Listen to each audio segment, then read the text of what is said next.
Oh, geez. Hello there, eh? Look, if anyone can see me, I need some help. I came to this hockey camp, Camp Took, last week, in order to get some summer practice in before the season started, eh? What was that? Anyway, it turned out it was the wrong week, eh? So I was a bit bummed out, so I went to sit in the woods by a fire for a while with a twofer and all my gear on, and these other campers from Camp Apache spotted me. They started screaming, "Oh my gosh, it's a killer, get him!" And they started chasing me. So this big kerfuffle started, and one of them fell into the fire, and he went up like he was covered in back bacon grease, you know? So I ran off, and they've been chasing me for about 3 days now. But they're the clumsiest bunch of hosers I've ever come across. The first day, one of them was trampled by a moose, and they blame me for it. Yesterday, one of them swung a bat at me, you know, and I knocked one of his own pals' heads off. I got blamed for that too, eh? Today, another one of them stumbled into a pitchfork in the barn. Yeah, it was pretty gross, you know. We know you're in there.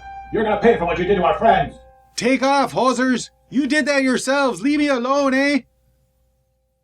They finally had me cornered in this cabin, but I found this transmitting gear, so I'm not sure if anyone can hear this, but if you can, send help. The door's too strong. Use the dynamite. No, don't use dynamite!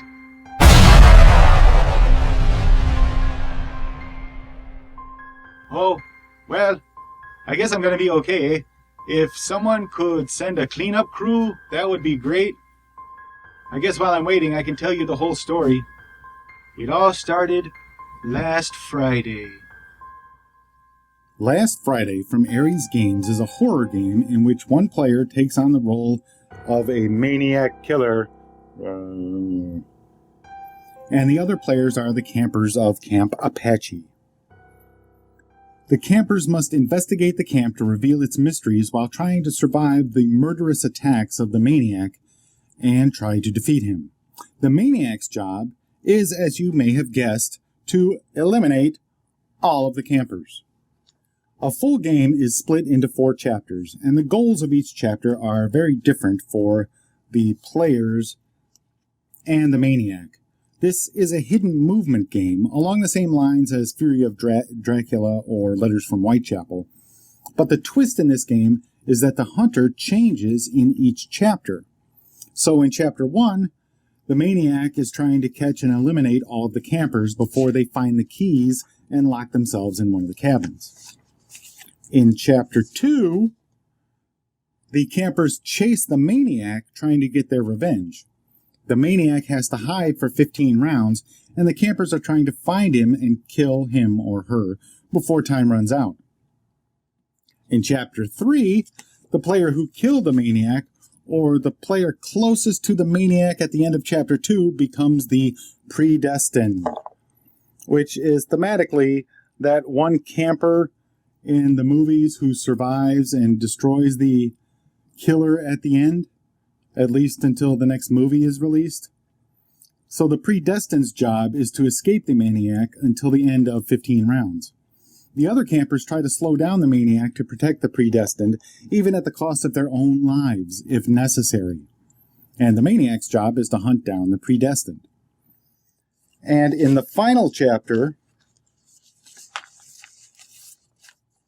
it is now the predested's job to hunt down and eliminate the maniac, ending the curse forever.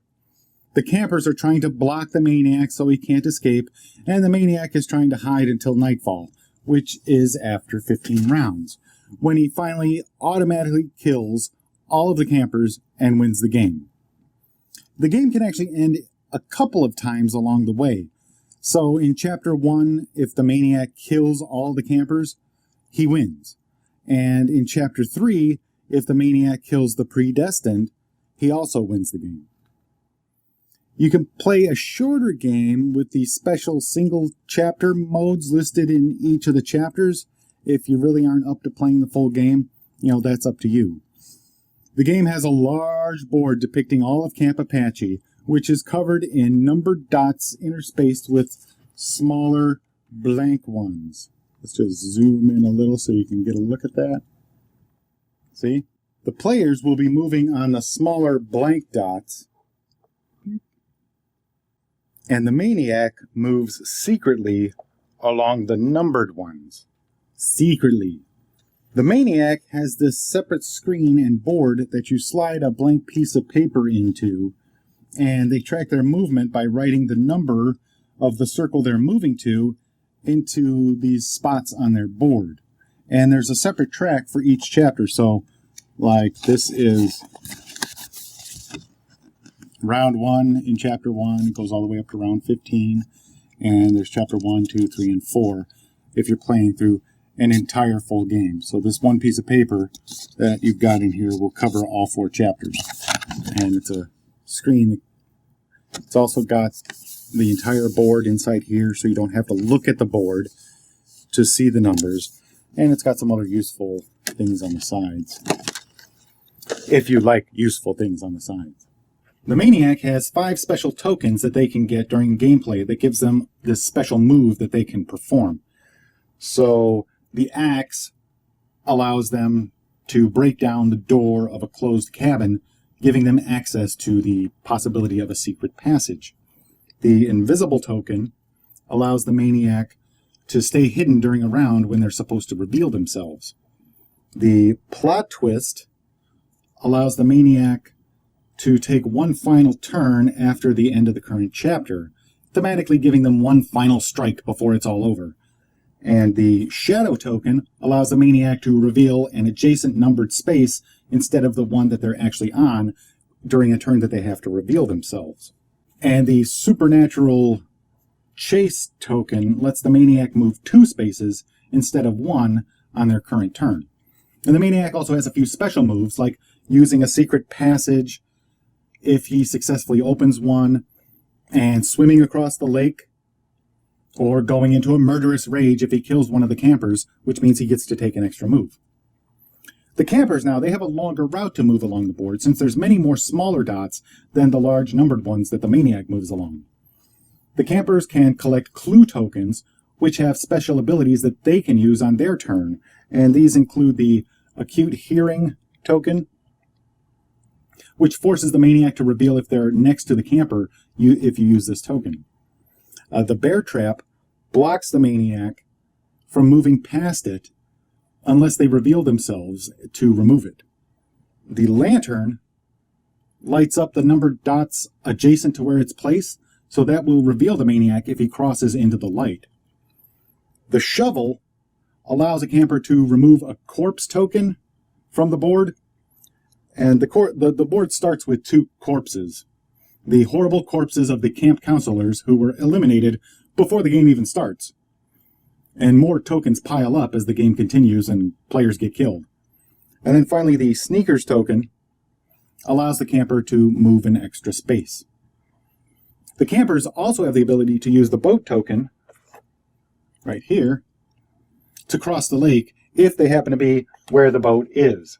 So if they're over here, they can't go over here because the boat's over here. You know what I'm saying? The campers each have their own player card, which lists their special ability and the token that they start with, along with a thematic description of the camper. So play varies in each chapter. Sometimes the players go first, sometimes the Maniac does, and the players always move in the order of the colors shown on the board. And that is red, yellow, green, blue, and brown. Each turn, the players move, and then the Maniac writes his movement on his board. The Maniac eliminates a player by moving over their pawn, and the players do the same when they are the ones who are hunting the Maniac. The rounds are kept track of on the board with this round token, and here's a line right there, and each player tries to complete the goals of the current chapter. After each chapter, terror and salvation points are awarded. So the Maniac gets 1 terror point for each corpse token that's on the board, and the players get 1 salvation point for each player who lives. Then you calculate the difference between the 2 scores, and if the result is in the Maniac's favor, he gets to pick back some of his tokens based on that amount. If the result is in the player's favor, they get to reveal the number of clue tokens on the board based on that amount. Play continues until one of the goals are met, or the chapter ends based on the number of rounds, You just proceed to the next chapter until either the players or the maniac wins the game. And that's how you play Last Friday. Last Friday is for 2 to 6 players ages 13 and up. Obviously, Last Friday isn't intended for younger children. It's a game where you're basically trying to hunt down and kill the other players. But it's a game, and it's far more tongue-in-cheek than a game like Letters from Whitechapel. There's a lot of homage here to the slasher movie genre. Please don't play the game with those who would be offended or upset by the subject matter. I did find it quite thematic, especially with the different chapters, which have the rare mechanic of turning the hunter into the hunted and then back again. Once you have the hang of the game, you can actually play a full chapter in less than 45 minutes. It actually feels like it's moving very quickly as you run your way around the board. For some spooky gaming during the Halloween season, this game is amazing. The artwork is right on target as well. If your character is killed, you get to select a new character at the start of the next chapter, so you don't need really to worry about player elimination. Some problems I had with the game: the secret passages have never really come into play, as you don't really have enough time for the maniac to waste moves opening up the secret passage. We also found it almost impossible for the maniac to eliminate all the players in the first chapter, although I have heard it can be done. Truthfully, we've been lucky to catch more than one. This may straighten itself out with a few more plays, though. All 5 campers are used regardless of the number of players, so you might find yourself controlling more than one camper.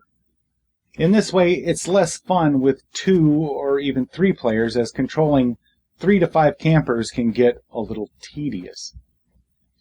It can also feel a bit limiting at times with how much you can move on your turn. A lot of times we felt like it was going to be impossible to catch anyone with the slow pace of movement across the board. There are a lot of dots to cover. But on the flip side, we all did feel that thrill of the chase. There was excitement with the near misses and laughing and tension during gameplay, which is the mark of a well-themed horror game. My final complaint is that it starts to get old after the first couple of full games. The tension lessens a bit and it starts to get repetitive. This is one of those games that you would be better off to pull out and play around Halloween and then put away till next year. Maybe with the expansion that's coming out soon, it will add a lot more replayability to the game. One final note. My Maniac board was printed a bit offset, and from what I understand, that has been corrected in the current printing. Overall, it's a game for the horror fans in your group.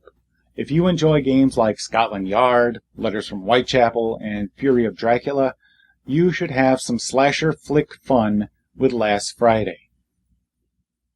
Thank you for joining me in this review of Last Friday from Ares Games. Let me know if you found this review helpful by leaving a comment or sending me an email at elliot_miller@voiceofe.com. Make sure to subscribe to the Voice of E channel on YouTube, as I'll have a lot more thematic game reviews, and you won't want to miss any of them. No, you won't. Please tell all your friends to check out the Voice of E, and hopefully they will subscribe too. Thanks again, and until next time, keep your mind free. Get me that signal. We need more power.